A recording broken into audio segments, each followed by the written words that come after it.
नमस्ते। आपका नाम क्या है? नमस्ते जी, मेरा नाम पॉल है। आप कहाँ के रहने वाले हो? मैं मणिपुर राज्य के चुराचांदपुर जिले के लमका का रहने वाला हूँ। आपके परिवार में कितने सदस्य हैं?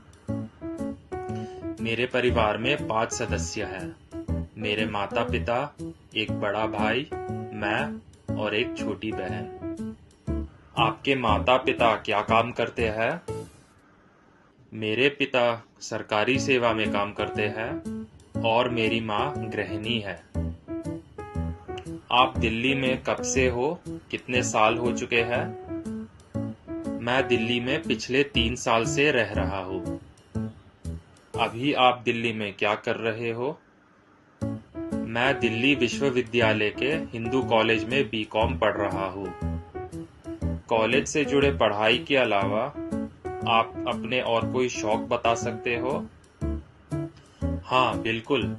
मुझे क्लासिकल फिक्शन नॉवेल्स पढ़ना, साईफाई मूवीज देखना, फुटबॉल खेलना, यात्रा करना आदि बहुत पसंद है। आपको कोर्स से जुड़े कोई इंटर्नशिप या पार्ट टाइम जॉब का अनुभव रह चुका है?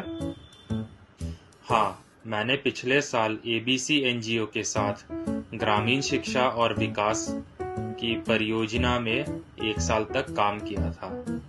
आने वाले वर्षों में आप क्या हासिल करना चाहते हो? मैं अपना बैचलर्स डिग्री पूरा करने के बाद मास्टर्स डिग्री जारी करना चाहता हूँ और क्योंकि मुझे बैंकिंग और स्टैटिस्टिक्स में बहुत रुचि है, इसलिए मैं उस क्षेत्र में नौकरी पाना चाहता हूँ। आपके साथ आज बातचीत करके बहुत अच्छा लगा। आपको भविष्य के प्रयासों के लिए ढेर सारी शुभकामनाएं। मुझे भी आपसे मिलकर और बातचीत करके बहुत अच्छा लगा। आपकी दुआओं के लिए बहुत धन्यवाद।